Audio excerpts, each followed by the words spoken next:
los abusos y la violencia sexualizada contra jóvenes deportistas causa conmoción. Mujeres y hombres, principalmente en la temprana edad, se ven afectados por una problemática que existe desde antaño, pero que en las últimas décadas comenzó a visualizarse un poco más, principalmente gracias a los relatos de las propias víctimas. Silencio, vergüenza y hasta culpa de un lado. Malicia, aprovechamiento y encubrimientos del otro. Solo algunas de las palabras que describen esta situación que a nivel nacional e internacional tienen cientos de ejemplos, ya sea en el alto rendimiento o en un club de barrio. Más allá de las palabras de quienes se animan a contar estas verdades, ¿qué se hace desde el lado institucional? ¿Ha cambiado la forma de abordar este tema desde el plano dirigencial? ¿Qué sucede con los entrenadores? ¿Cuándo se activa un protocolo? ¿Los deportistas tienen conocimiento de estas cuestiones desde pequeños? ¿A quiénes deben recurrir?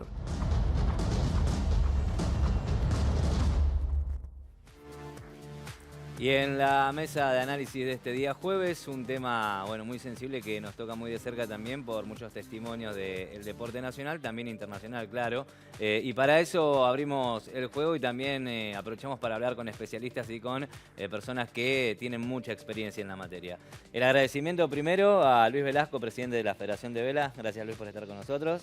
Muchas gracias a ustedes por tratar este tema que creo que es esencial que lo comuniquemos. Perfecto. Y Fernando Langenauer, también gracias, el presidente de Validando, la ONG que fundó luego de haber trabajado muchos años en la pensión de Vélez y también de Independiente. Así que el agradecimiento también fue por estar acá. No, a ustedes. Me parece importantísimo que estos temas estén en agenda. Bien. Y también estamos en comunicación virtual con Alexandra Gómez, que es abogada senior de FIFPRO, Sindicato Mundial de Futbolistas y jueza de la Cámara de Resolución de Disputas de la FIFA. Alexandra, gracias también por estar conectada del otro lado. Muchas gracias por la invitación, un placer estar con ustedes.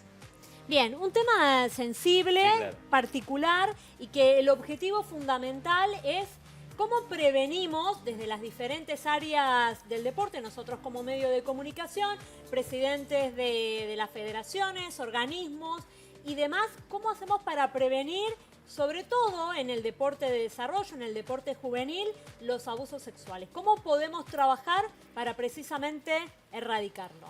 Luis. Bueno, enseñando, educando y generando, rompiendo estos tabúes y este problema intergeneracional, ¿no?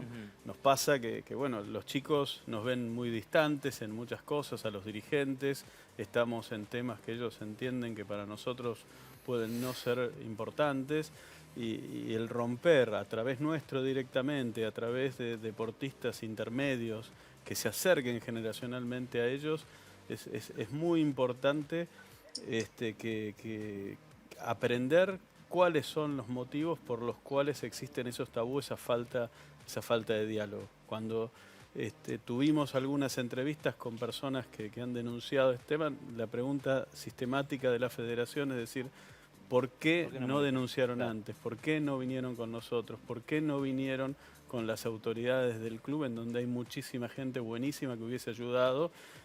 Y escuchándolos, viendo esas respuestas y trabajando con ellos, es que se puede lograr romper, porque podemos tener normas fantásticas, protocolos supuestamente, pero si no se rompe esa desconfianza, llegamos tarde, y lo que tenemos que tratar es de llegar antes de que sucedan estos abusos, ¿no? Sí, y entender también que cada persona tiene su tiempo para hablar de esta situación que está viviendo, que es una situación, sobre todo en el caso de los clubes, en el ámbito deportivo, en el que uno va a hacer una actividad recreativa, deportiva, regenerativa y se encuentra con una situación que no es deseada, que no es buscada y que no es promocionada. Absolutamente. De hecho, la ley prevé que el Estado espera a la víctima, digamos, no la fuerza a la víctima a presentarse. La ley es muy clara en esto, pero eso no quiere decir que nosotros tenemos que transmitir que estamos para escuchar. Claro. O sea, esa es una acción de cercanía. Yo entiendo que respeto tus tiempos, pero acá estoy para poder escuchar en el caso que vos quieras hablar. Y esto tiene que llegar en forma directa a los deportistas y a todos los entrenadores, pues la gran mayoría del cuerpo técnico, la gran mayoría de la dirigencia se encuentra con esto y quizás por falta de herramientas o desconocimiento no actuó. Pero la verdad que todos los dirigentes y todos los entrenadores de buena fe, cuando se encuentran con esta cosa, lo primero que es la bronca de no haberlo podido evitar, ¿no? Y yo creo que ahí es donde también nosotros tenemos que dar esas herramientas, porque ahí está un poco la cercanía de los mismos chicos, que sepan claramente qué es correcto, qué no es correcto, que no se les modifiquen, porque gran parte de estas situaciones de abuso de poder están relacionadas con que la persona que le marca las reglas es justamente el abusador. Por lo tanto, a veces hay que dejar en claro, y los chicos tienen que tener en claro, de que eso no es normal, que eso está mal, y bueno, y para poder ellos entenderlo, muchas veces las víctimas incluso aceptan esas conductas, entre comillas, como normales. Entonces nosotros tenemos que estar ahí para que justamente tengan claro que ninguna de esas conductas son correctas, son normales, y poder darles las herramientas para que nos digan y nosotros poder actuar. Y en materia de menores, un tema prevencional. Ya muchas veces en muchos aspectos se trabaja de esta manera. Por ejemplo, hoy en día en materia de protección del medio ambiente no es que voy a ver si se contamina, no. Si hay posibilidades de, actuamos. Entonces, esto no implica meter a alguien preso, pero si no se cumplen determinadas pautas, se separa a la persona del cargo. ¿Por qué? Y porque yo no sé si hubo o no hubo, pero no respetaron las pautas de que en un campamento de menores un mayor no duerme en la carpa con los chicos. No, pero no pasó, no importa, no cumpliste esto, estamos previniendo, tenemos que actuar antes. Claro, creo que esa es la base y también el enfoque principal que tiene esta mesa. Y preguntarle a Alexandra también, ¿no? Y lo que hablaba justamente Luis con esta sensación de, bueno, no solamente sensación, un hecho, ¿no? De vulnerabilidad permanente en menores. ¿Cómo lo ves vos y qué análisis haces de estos últimos años, esta última década tal vez, década en la que se abrió un poquito más el espectro y han aparecido muchos casos de años anteriores, obviamente, pero que se han conocido por estos tiempos? Bueno, sí, gracias. El tema del abuso es un tema que nosotros entendemos que existe hace mucho tiempo. Lo que sucedió en los últimos años es que por fin se empezó a hablar un poco más del tema.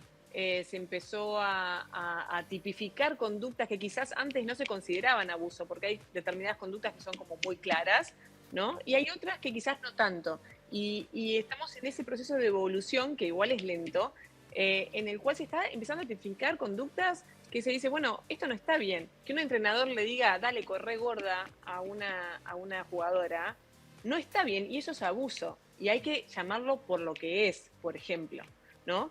Entonces, yo creo que muchísimo, exactamente como venían diciendo los compañeros, el tema de la educación. Educación, educación, educación. ¿A quiénes?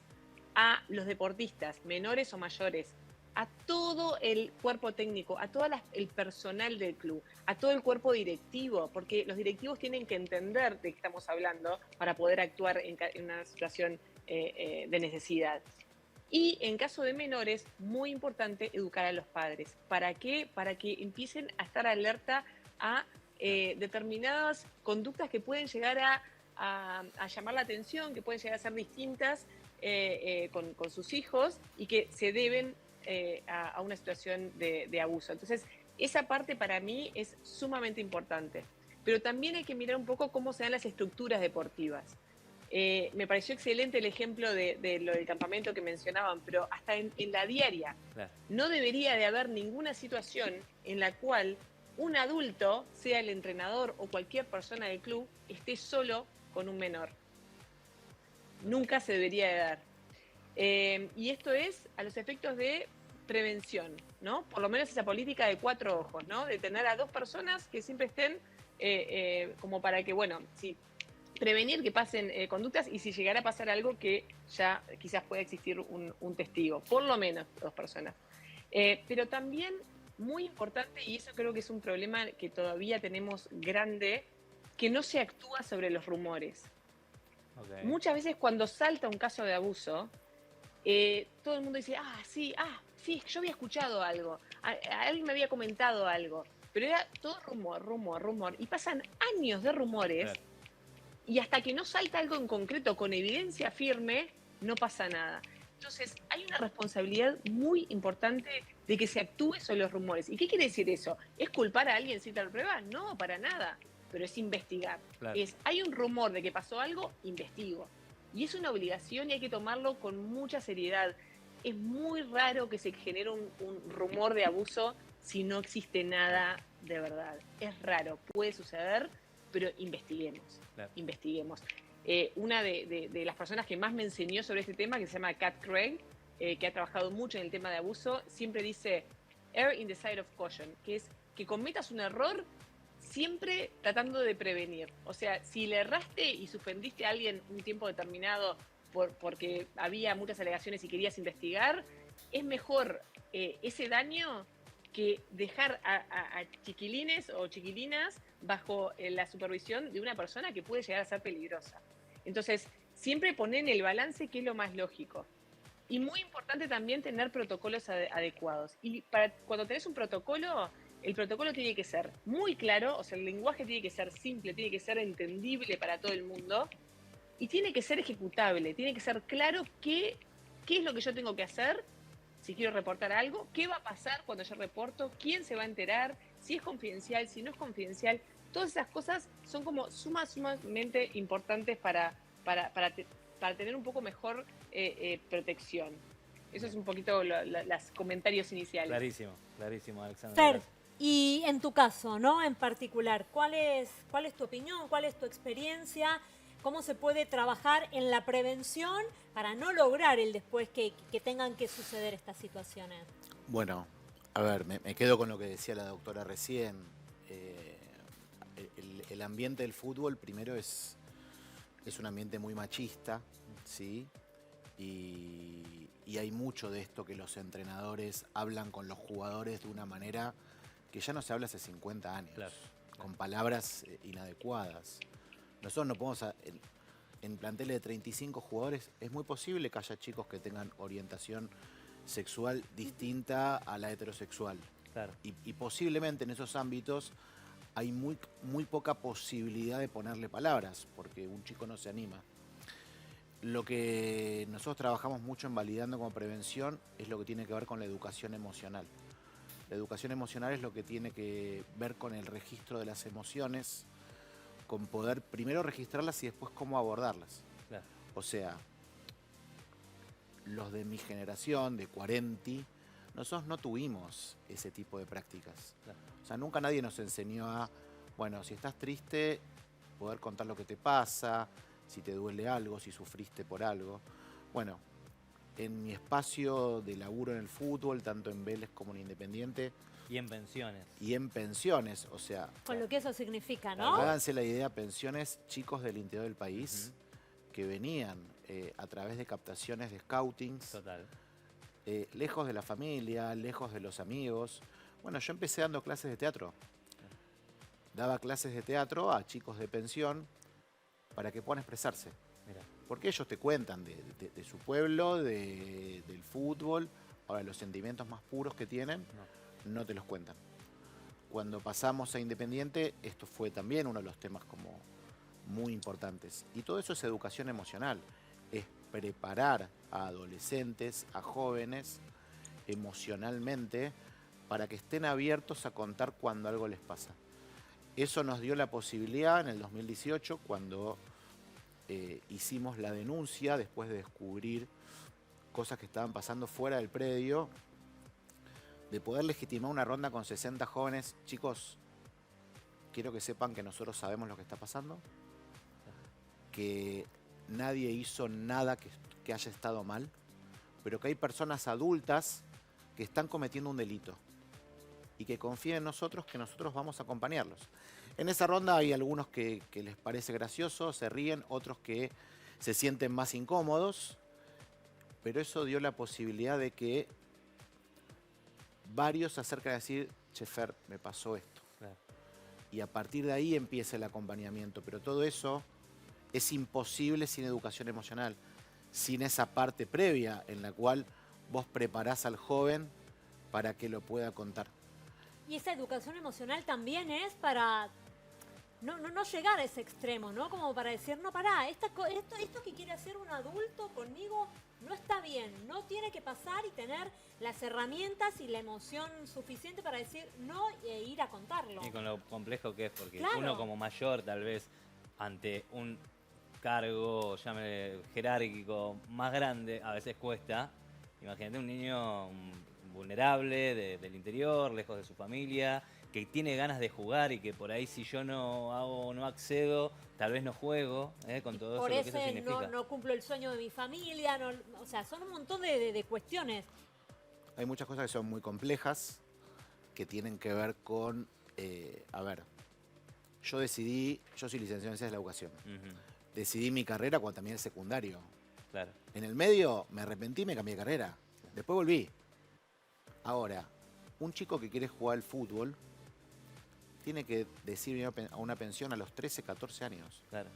Entonces, el primer concepto es, ¿está un chico psíquicamente preparado Claro. para decidir qué quiere hacer de Prácticamente grande sin un plan B, ¿no? a los 13, 14 años? Primer punto. El segundo punto. El chico llega a una pensión. En una pensión de fútbol, posiblemente, como pasaba en Independiente, la primera entrenaba a 200 metros. Entonces ellos veían pasar a los futbolistas con sus autos y Claro. demás. Los ídolos. Muy bien. Pero, no sé, yo cuando decidí estudiar educación me pasaban un montón de cosas conceptualmente que yo quería cambiar o que quería modificar o que soñaba. Esos chicos, lo primero que ven, ¿qué es lo que quieren? ¿Cuál es su norte? Llegar a primera división. ¿Y qué es lo primero que ellos visualizan? Lo material. Ven el auto, ven el tatuaje, ven el dinero. Sí, sí, sí. Entonces Estilo de vida. es lo primero que sucede. Sí, ¿quieren jugar al fútbol? Sí, claro. Pero hay un proceso que puede tardar alrededor de 10 años y que por ahí llega uno de 500. Sí, claro. Y en ese proceso vos querés tener la gorra del chico que está en primera. Querés tener el tatuaje. En las pensiones hay chicos que manejan dinero, que tienen representante, y chicos que no. Claro. Y en el caso de Independiente hubo trata. Entonces, ¿a quién van a buscar? O sea, Van ese a es el buscar- punto también, ¿no? ¿Cuál van es a- el estoy dispuesto a pagar el precio que sea sin darme cuenta de si eso está bien, si está mal, Sí, si es claro. legal, no es legal, si me están haciendo un daño físico y emocional permanente? Sí, y recalcar también que Fernando fuiste vos el que hizo la denuncia también, ¿no? Ujú. En aquel momento. Sí, sí. En ese momento, cuando nos enteramos a través de uno de los psicólogos del club,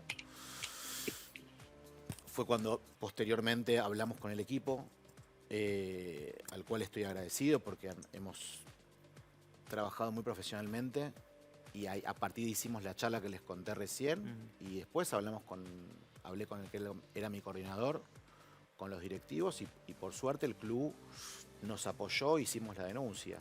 Y ahí, a partir de ese momento, bueno, también atravesó un poco mi vida porque a la semana de hacer la denuncia, una persona muy cercana a mi núcleo familiar me abraza y me dice, estás cerrando una herida familiar de muchos años. Yo fui abusada cuando tenía 7 años. Claro. Y hay algo que es muy importante. Las víctimas hablan cuando pueden, en el momento que pueden. Y hay muchas víctimas que nunca pueden hablar. Por eso digo, hay algo que tiene que ver con la prevención y sobre todo con la prevención en el deporte y con esto que traía la doctora de los protocolos. Nosotros Claro. venimos trabajando en validando con protocolos muy claros, sobre todo para profesores y técnicos. Bien, contactos adecuados, contactos inadecuados, charlas adecuadas, charlas inadecuadas y un espacio particular para lo que tiene que ver con campamentos o concentraciones, lugares de dormida. Lamentablemente, como ustedes trajeron, esto es un tema tabú y que se tapó durante muchos años y hay que poder decirlo también. Claro. ¿Sí? Total. Por eso admiro la valentía de este programa de poder ponerle palabras a este tipo de situaciones. Luis, en ese sentido, ¿no? Y lo que estaba contando recién la doctora, también Fer, los protocolos. Y sabemos que desde muchas federaciones internacionales, también avalado mucho por el Comité Olímpico Internacional, se están haciendo bajadas para las regionales y para las nacionales, establecer protocolos y siempre buscando este punto, ¿no? La prevención. ¿Cómo es en el caso de la vela y cómo se está trabajando en Argentina, teniendo en cuenta, ¿no?, también las noticias que surgieron en los últimos tiempos? A ver, los protocolos pueden ser un papel muerto o puede ser algo realmente muy activo, ¿no? Algo que realmente, porque tenemos un protocolo, pero después hay que verificar que se cumpla, ¿no? Porque si no tenemos la gente necesaria para verificar que se cumple y nadie controla que se cumple, no sirvieron de nada, ¿no? Entonces, muchas veces en lo formal yo veo que se cumple con lo necesario. El protocolo está. Ahora, ¿cómo aplicamos ese protocolo? ¿Cómo lo llevamos a la práctica en esta realidad? Y ahí es donde las instituciones como los clubes tienen un rol esencial. Yo lo que creo que en esto es todos tenemos que tener un rol y cada uno saber claramente cuál es ese rol. El entrenador tiene un rol y tiene que cumplir ese rol. El dirigente tiene que saber que supervisa el rol del instructor, del entrenador, y lo mismo el entrenador respecto de los menores, porque también puede haber situaciones no solamente de un mayor hacia un menor, sino situaciones entre menores que se descontrolan por falta de control de los entrenadores. Porque un chico que ha recibido o no ha recibido una correcta formación y demás puede generar también determinadas situaciones. Entonces, cada uno en el protocolo, los protocolos tienen que tener nombres y apellidos, en el sentido de, bueno, ¿quién va a hacer esto? ¿Quién va a supervisar esto? ¿Quién tiene la responsabilidad de esto? Y después esto se tiene que verificar. Para mí es muy importante que cada uno sepa dónde está. El padre es padre, el dirigente es dirigente, el entrenador es entrenador, el deportista es deportista. A veces hay como que se empieza a mezclar. El dirigente quiere ser entrenador, el padre quiere también ser entrenador, y empezamos a perder el rol. Esa detección que se hablaba, el que más conoce a su hijo es el padre, el que primero puede sentir que algo le pasa a su hijo, son los padres. El padre y la madre cumplen una función de conocimiento del chico y tienen que tener la confianza para juntarse con un dirigente y decir, che, no sé qué le está pasando a mi hijo. Claro. ¿Sí? Entonces, esto es información. Y en esto yo creo que estamos muy atrasados y que tenemos que avanzar, porque, hay que ser honestos, en el sentido de, muchas veces uno dice, esto está, listo, ya está. No, pero cuando tenés un hecho, hay que empezar a hablar de vuelta. ¿Por qué? Porque este protocolo fracasó, en definitiva, si ocurrió un hecho. Entonces tenemos que revisarlo y estar revisando permanentemente cómo mejoramos esto. No puede ser el protocolo una letra muerta como una excusa y decir, yo ya cumplí. No. Tiene que tener una revisión permanente. Y ahí están los roles que tiene que cumplir cada persona. A ver, yo como dirigente de mi deporte, la denuncia de Eugenia me afecta directamente. Y de hecho, tengo culpa de no haber generado las situaciones para yo haber recibido antes esa denuncia. Y esto no quiere decir que nosotros no tengamos un diálogo permanente con nuestros deportistas. Lo tenemos. No se dio la situación para que ese diálogo se dé, pero nuestras conversaciones, antes que todo salga a la luz, estaban relacionadas con, ayúdennos a entender por qué nosotros fracasamos en que ustedes nos cuenten esto antes. ¿Por qué nosotros fracasamos en no lograr una prevención temprana de este hecho? Y la realidad que en lo que es nuestra experiencia, eso generó la conformación de un comité de crisis, no frente a la crisis, sino un comité permanente. Se mejoró muchísimo el sistema de denuncias y nos encontramos realmente, y esto es lo positivo, que las cosas se sepan, con algo muy, muy lindo, en el sentido que lo debo reconocer como director de todo un grupo de personas que trabajamos en mi federación, es que la gente empezó a llamarnos para decirnos cosas. O sea, ese tabú que impidió que se denuncie antes determinadas cosas, no digo que se solucionó, porque nunca se soluciona, ¿no?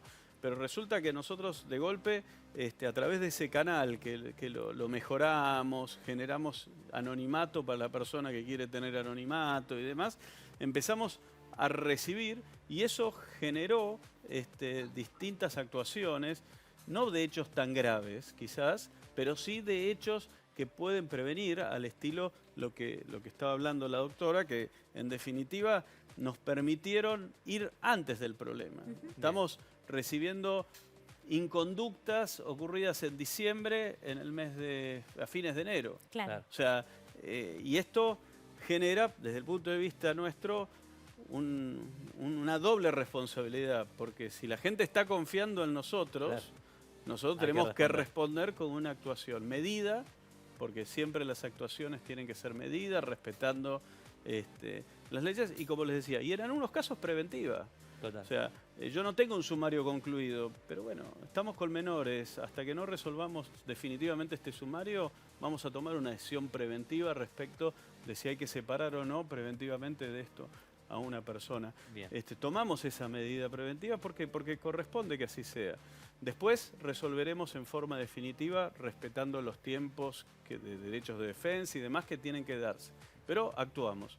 Y esto es muy importante, que cada uno conozca su rol, que cada uno actúe en su rol y que estos protocolos estén en permanente revisión, basándonos en si fracasó o no en la actuación de un caso concreto. Pero también tenemos que saber que estos hechos ocurrieron y lamentablemente hay gente que lleva adelante estas conductas, que ocurren y aprovechan ámbitos privados, ocurren y aprovechan en el caso de quien tiene una posición respecto del otro, aprovechan una confianza dada, porque cuando un padre entrega un hijo en un club, está transmitiendo esa confianza y el que abusa de esa confianza tiene una ventaja tan grande, tan fuerte.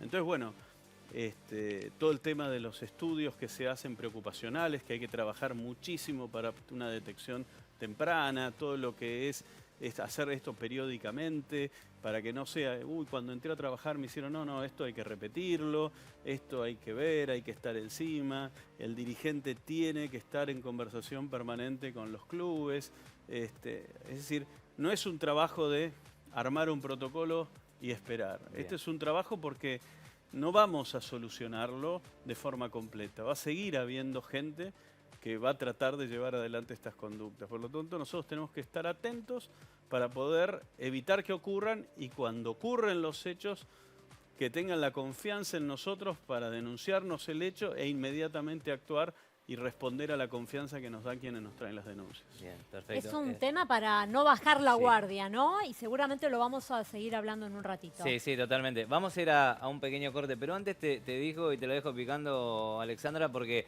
algo venimos hablando muchísimo también aquí en Deportes Central y también con muchas futbolistas, de que años anteriores o décadas anteriores no había muchas divisiones inferiores en el fútbol femenino. Y ahora las hay. Y bueno, y a partir de ahí también esta problemática tiene también su costado negativo sobre el tema que estamos hablando ahora. Así que después de la pausa me respondes este tema, nos contás un poquito cómo se está dividiendo las divisiones inferiores en el fútbol femenino, ¿sí? Y bueno, continuamos con esta mesa de análisis que realmente está muy buena porque bueno, es la apertura justamente para bueno, un tema tan delicado, pero también tan importante, ¿no? Como decía Fernando, y necesario. Hacemos una pausa y ya venimos con más Deportes Central.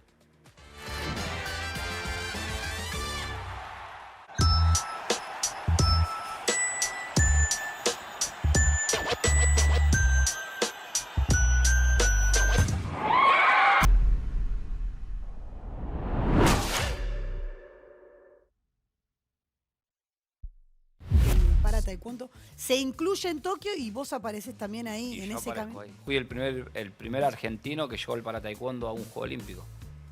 Wow. Porque recién entraba.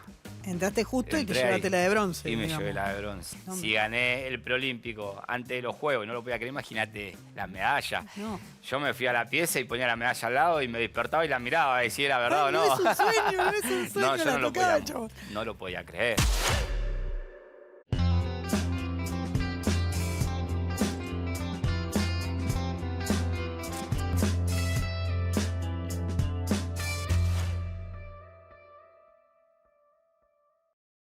El tenis es hermoso. Hermoso como el drive de Delpo, el revés de Gaby o la gran Willy del maestro Guillermo.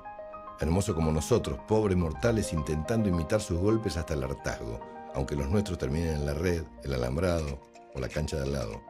Hermoso como los apodos que te da el tenis. Peque, Mecha, Batata, Negra, Nachu, Yacaré. Hermoso como compartir la cancha con tus hijos, o tus viejos, o tus nietos.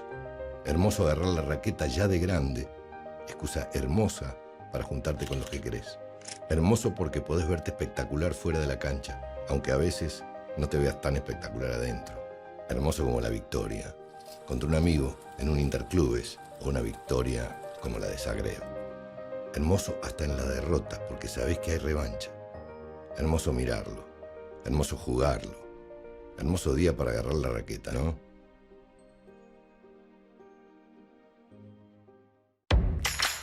Pasión que pasa de generación en generación.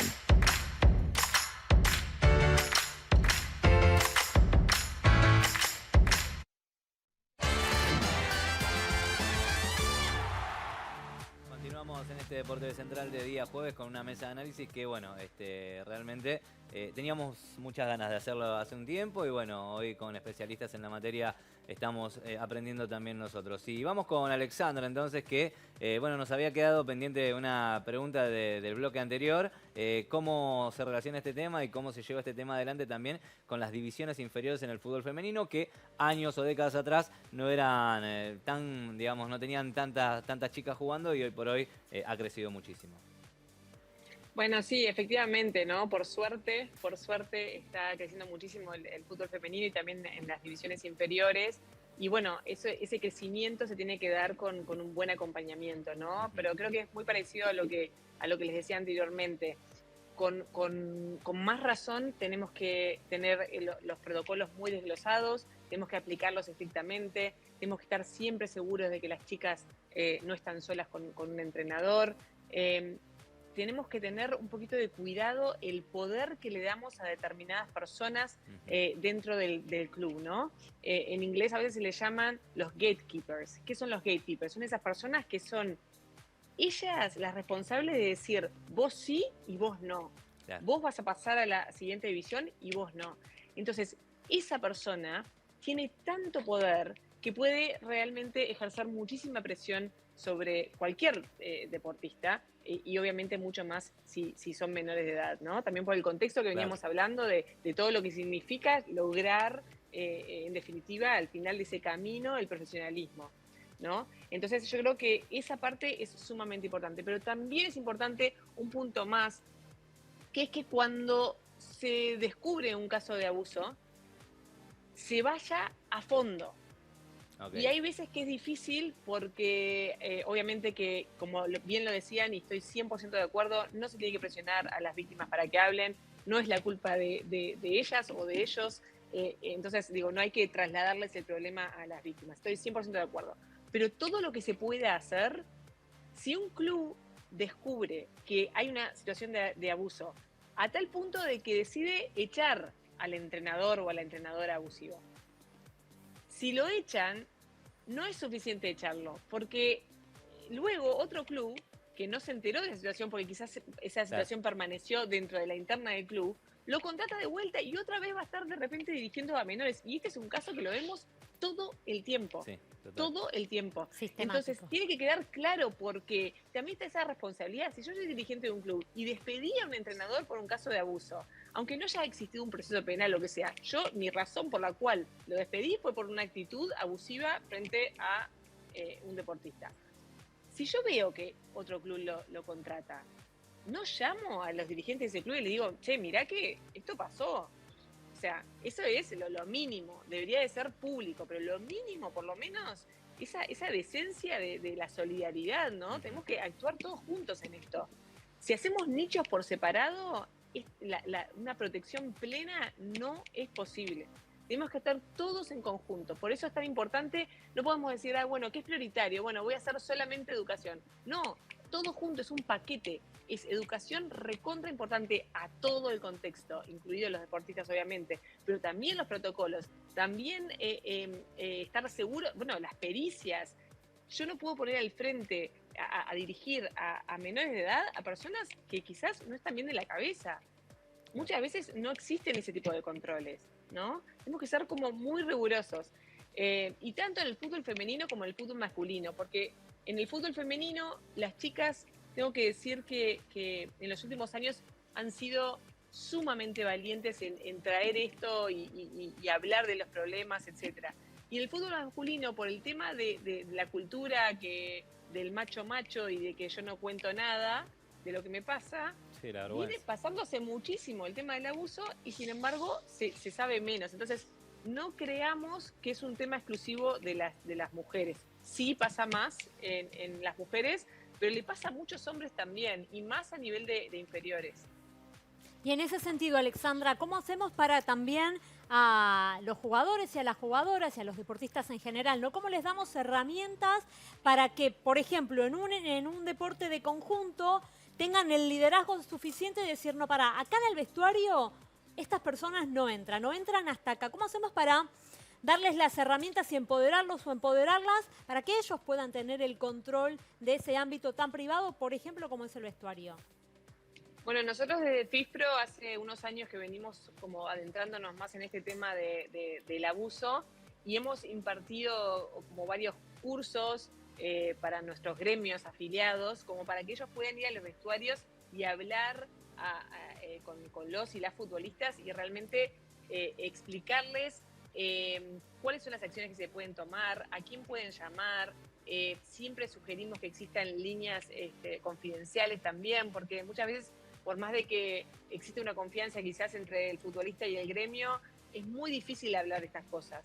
Entonces es muy importante tener vías oficiales para poder reportar y que también esté la posibilidad de hacerlo en forma anónima. Pero son cosas que se van construyendo de a poco. Tiene que haber confianza en el sistema tiene que demostrar que es sólido y que funciona. Claro. Si yo vi que otra chica, otra jugadora reportó algo, dijo, quizás no formalmente, pero dijo, bueno, no me parece que me hable así, y enseguida se le rieron y no le dieron mucha importancia o lo que sea, yo digo, bueno, yo cuando me pase algo no voy a hablar. Entonces, realmente tenemos que demostrar que las instituciones van a responder y siempre pueden existir equivocaciones. Pero una cosa es equivocarse y otra cosa es ser completamente negligente y descuidado y no ponerle la atención y los recursos que este tema ameritan, ¿no? Bueno, Alexandra, el agradecimiento. No Claro sabemos que que estás con un compromiso también con FIFA, Gracias. así que bueno, te agradecemos muchísimo este tiempo y bueno, esperemos que las cuestiones mejoren obviamente y la próxima vez que hablemos podamos charlar y bueno, contar que las cosas han mejorado en este sentido. Bueno, muchísimas gracias por la invitación y de verdad los felicito por el programa. Me parece muy, muy importante que se hablen de estos temas. Así que muchas gracias y que terminen muy bien. Hasta luego. Gracias. Fer, en este sentido, ¿no? Algo de lo que estabas hablando también y de lo que nos contaba Alexandra, que no es una situación que pasa solamente en el ámbito femenino, sino que también en el masculino. Y también cómo ayudamos, ¿no? a que los hombres puedan, tal vez que en la mayoría de sus entrenadores son del mismo género, poner ahí como un freno y decir, bueno, marcar los límites. ¿Cómo les damos herramientas a ellos como equipo? A ver, puntualmente hay algo cultural que es que los varones no hablan, ¿sí? Entonces, digo, desde ese lugar, una chica que tiene la valentía de superar el pudor y poder contar si le pasó una situación de abuso, hoy hay muchísimas ONGs y espacios donde pueda ser escuchada y asistida. Es muy difícil que un varón cuente algo que le da tanto pudor y que es tan íntimo, ¿sí? Pero está empezando a pasar. Ese cambio cultural está empezando a pasar. Y justamente a raíz de lo que viví en Independiente y de esto que les contaba de lo que atravesó mi vida, esta causa, es que empiezo a darme cuenta que no había espacios para varones, que no había un espacio para que un varón pueda expresarse. Bueno, a raíz de eso fundamos Validando, que viene justamente a acompañar a varones víctimas, ¿sí? Y a también proponer un cambio cultural a nivel nacional, empezar a pensar una sensibilización distinta, empoderarles palabras distintas. Y creo que el varón hoy, así como te digo, que se está animando más en lo que tiene que ver con el deporte en conjunto, va a empezar a abrirse si confía en las personas que están. Si no confía, no lo van a hacer. Y me parece muy importante tener claro que los clubes, por lo menos de fútbol, cuando aparece la palabra abuso, te cierran la puerta, ¿sí? O sea, no quiero que seamos hipócritas, porque esto pasa. Claro. Esto pasa. Cuando pasó lo de Independiente, yo tenía muy claro que o denunciaba o era cómplice, no había grises. Claro. Y yo con los valores que tengo, tuve muy claro lo que tenía que hacer. Pero esto que trae la doctora, que hay muchos lugares donde pasa y echan a la persona, pero no se denuncia y vuelve. Esto pasa. Claro. Esto pasa y esto es real. Pero hay algo de lo que tiene que ver con la palabra del abuso, que para por lo menos los clubes de fútbol, en muchos casos es mala palabra. Abuso, no, acá no. Claro. Y entonces me parece, primero, empezar a ponerlo sobre la mesa. Esto pasa. Si no querés que pase, tenés que poder prevenirlo. Y para eso tenés que generar cosas. Como decía Luis, un protocolo es un papel, claramente. Alguien lo escribió. Ahora, si vos no tenés a los profesionales adecuados para poder llevarlo a cabo, para poder ejecutarlo, Claro. para, ahí. Para generar una sensibilización y después trabajar, abordar y tener la valentía de decir, no, esto no funcionó, no es por acá, vamos a ir por acá porque hay cosas que son prueba y error. Nada va a cambiar. Creo que el deporte en conjunto, el deporte en equipo, es lo que decía al principio. En el caso de los varones, los machos, es muy difícil que un varón pueda abrirse en ese ámbito. Hace falta mucha educación emocional y quizás se va a abrir con una persona en la que confía plenamente. Ahora, la sanación del abuso empieza cuando podés ponerle palabras. En el momento que vos podés hablar, ahí empieza. Y es una situación de trauma que posiblemente puede quedar para siempre, pero que hay maneras y formas de atravesarlo de una manera distinta. Pero para eso hay que poder abordarlo con responsabilidad. Los clubes tienen que entender que si no empiezan a generar este tipo de programas, estas iniciativas, si esa palabra tan prohibida no le empiezan a asumir, ok, esto acá puede pasar, las cosas no van a cambiar. Y si no cambian los paradigmas que hoy tiene el fútbol, estas cosas van a seguir pasando. Con respecto, Luis, a lo que está contando Fernando y a lo que hablabas anteriormente sobre cómo ha contado Eugenia también su caso, desde la FAI, la Federación Argentina de Yachting, ¿cómo se aborda? Y si vos en tus tantos años de experiencia has conocido por ahí que, no sé, situaciones de otras federaciones, de otros colegas también dirigentes, que han aparecido luego de estas declaraciones o de otras declaraciones también. A ver, hay que también modificar cosas. Porque la gente mayoritariamente, acá tenemos un sujeto que comete un delito, ¿no? Sí, pero claro, alrededor estamos un montón de nosotros que claramente estamos en contra de ese delito.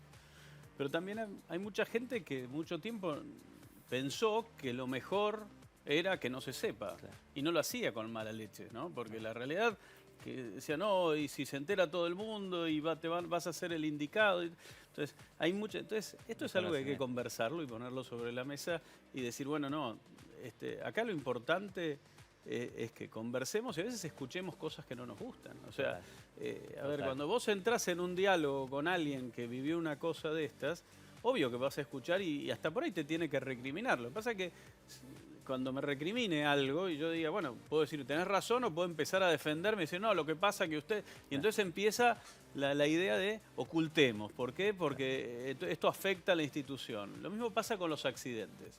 Hay un accidente y en vez de ver qué pasó en el accidente para que no vuelva a ocurrir, lo escondemos para que nadie se entere que en nuestra institución pasó esto. Y eso no ayuda a la sanidad de la institución, no ayuda a la víctima de estos delitos, y esto hoy lo podemos decir con certeza desde el punto de vista psicológico. Evolucionó mucho la psicología en torno a qué es. Está muy claro que a la víctima le hace bien que el culpable sea sancionado, y que le hace bien que la sociedad reconozca que el culpable es él y no fue ella o no fue él, ¿no? Esto es algo que es importante. Pero hoy en día, en algún momento esto no era tan claro, no lo tenía. Entonces, hay un cambio desde el punto de vista cultural, que es muy positivo en el sentido de, como decíamos, vamos a respetar los tiempos, pero dejemos en claro que esto está mal, ¿no? No es que porque respetamos los tiempos estamos convalidando lo malo, ¿no? Totalmente. Entonces, primero tenemos que tener en claro esto. No focalizarnos en el conflicto, porque esto le pasa a las instituciones. Muchos dicen, uy, Babel, ¿por qué no me lo dijo en privado y yo lo echaba y no tenemos que estar saliendo? No. Si son hechos leves, uno puede decir, bueno, esto no es tan importante, pero cuando hay un hecho real, ¿sí? Es muy sano para las instituciones que esto se sepa. Y yo realmente creo que la denuncia de Eugenia, y no fue Eugenia sola, Sí. Nos hizo muy bien a nuestro deporte. La verdad que reconozco que yo pude avanzar con cosas que quizás hubiese querido avanzar antes y no pude avanzar, o cosas que en la vorágine de que tenemos los Juegos Olímpicos y esto, no le habíamos prestado la atención debida. Y a mí particularmente me ayudó mucho a focalizar cosas, a armar grupos de trabajo. Yo realmente creo que la denuncia de las chicas fue muy, muy positiva para nuestro deporte, muy positiva para nuestra institución, muy positiva para el club en donde ocurrió esto, que todavía hay tensión en torno a él, pero fue muy positivo para el club está aprendiendo, el club está generando. Nosotros recibimos una nota ahora del club pidiéndonos que vayamos a supervisar todo lo que están haciendo, porque no quieren que ocurra nunca más. O sea, hay un ida y vuelta, y quizás cuando fue la denuncia alguien no reaccionó correctamente, pero bueno, tenemos que focalizarnos en dónde está el problema. El problema es que hay gente que lleva adelante estas conductas. Nosotros tenemos que estar alrededor como dirigentes, entrenadores, cada uno en su rol, atentos a esto. Y las denuncias ayudan a que estemos atentos a esto, ayudan a que nos focalicemos en que no hay deporte sin un ambiente seguro. Porque la verdad que yo proponerle a ver, la mayoría de los dirigentes de nuestro deporte, nuestros chicos son navegantes. Más allá de que estén o no en un momento. A ver, ¿quién de nosotros podría querer que ese ambiente al que nosotros le elegimos, porque aunque ellos eligen, nosotros lo llevamos además, por como primera vez a ese lugar, de que estás en contacto con la naturaleza, que aprenden tantas cuestiones intrínsecas que los hace manejar su fuerza, controlar un barco, es como tan idílico que hasta incluso en un ambiente y en un deporte tan idílico pueda haber un monstruo de esta característica, es como que no se puede permitir. Y por eso yo creo que la denuncia fue excelente para nuestro deporte, y la verdad que se lo dije a las chicas y se lo dijimos en una mesa de dirigentes, les agradecemos lo que hicieron, porque realmente nos permitieron en 3 meses la cantidad de cosas que se hicieron en la federación en relación a esta problemática, es un montón de cosas que hicimos.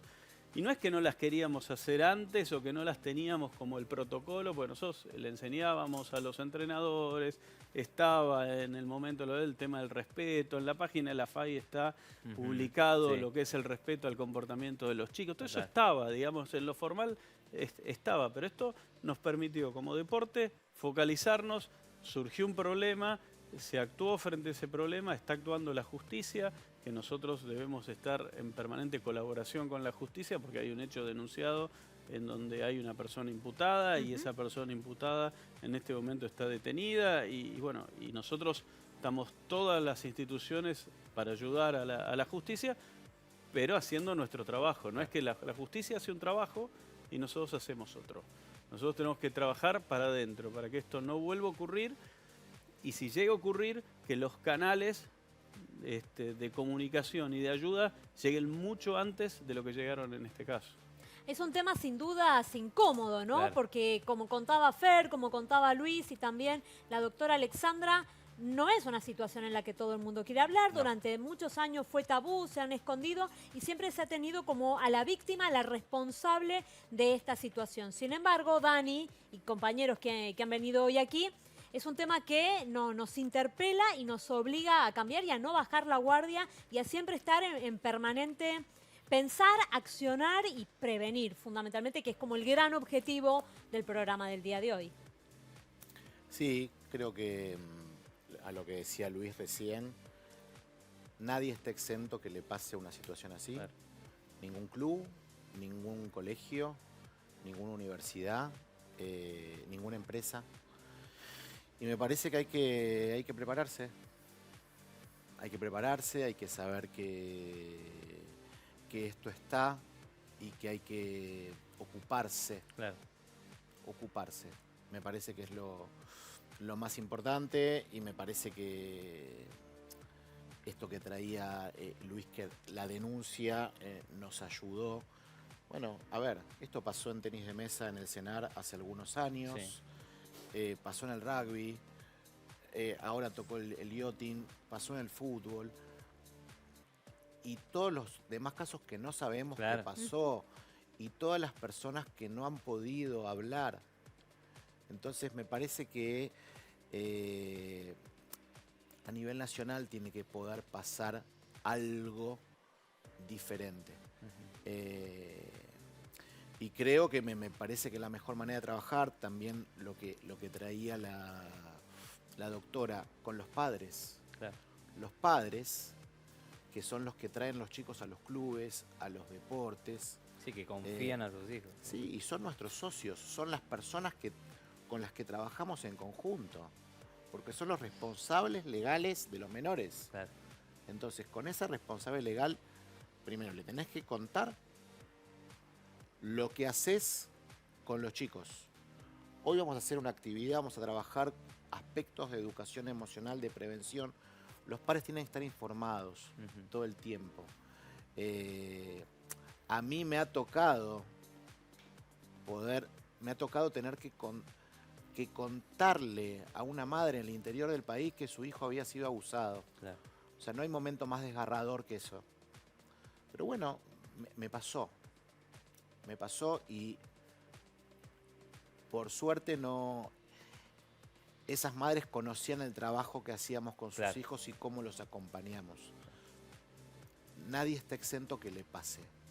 Y hay que poder entender que no es una mala palabra el abuso. Claro, como dijo, te vas a exponer a situaciones incómodas. Claro. Sí, es así. obvio, sí, claramente. Bueno, celebramos obviamente poder comunicar de esta manera, tenerlos acá. También a Alexandra el agradecimiento. Ha sido bueno, muy bueno también para nosotros, y entender la problemática desde diferentes ángulos. Por último, Fer, Luis, si hay alguna situación, si hay algún atleta o algún deportista o una persona que no hace deporte que está sufriendo algún abuso de este tipo, ¿a dónde debería recurrir? En el caso del yachting, en el caso de Validando. Bueno, nosotros, primero, Validando no es solo para el deporte, es para varones en general, y en algunos casos tenemos un programa llamado Guardianes, que acompaña tanto a varones como a mujeres en procesos judiciales. ¿Sí? Muchas veces en los momentos de la denuncia en la justicia es muy difícil ese seguimiento, que es mucho de lo que hice en Independiente. Bueno, en Validando pueden contactarse en nuestro Instagram, que es validando.org, o en nuestra página www.validando.org. Que bueno, estaremos dispuestos a ayudarlos, como estamos hoy ayudando a varias personas que lo necesitan, no solo a las víctimas, sino también a sus parejas, ¿no? En algunos casos, poder ayudar y acompañar a los que sostienen y acompañan también es importante, y al grupo familiar. Bien. Luis, en el caso de la federación. En el ámbito de la página, la FAI llegan perfectamente a un ámbito de denuncias que puede ser anónima o puede ser dando sus datos. Y bueno, y nosotros también estamos en una estructura que es el Comité Olímpico Argentino, trabajamos junto con el ENAR de forma muy eficaz, ellos también tienen sus lugares para hacer denuncias, pero bueno, la verdad que nosotros trabajamos muy bien con las distintas instituciones, hemos recibido apoyo cuando los necesitamos, digamos, tenemos un canal de trabajo muy bueno y bueno, lo importante es eso, que sepan que esa denuncia va a ser leída inmediatamente y estamos en condiciones de ayudar. Muchísimas gracias a los dos por haber Gracias venido por haber venido. y a todos por haber estado ahí en un programa diferente de Deporte TV Central, hablando de este tema que incomoda, pero buscando la prevención de los abusos y evitar los abusos en el deporte juvenil, en especial en este caso, y el deporte en general. Sí, incomodando o no, los temas hay que hablarlos, hay que ponerlos sobre la mesa y por eso el agradecimiento nuevamente. El agradecimiento a ustedes por acompañarnos como siempre. Será hasta mañana con más Deporte de Central, pero cada jueves tenemos una mesa de análisis diferente. Bueno, hoy fue una muy particular, así que nos estaremos encontrando mañana, Laurita. Exactamente, 14 a las horas. 2 de la tarde. Chau, Chau, chau. chau.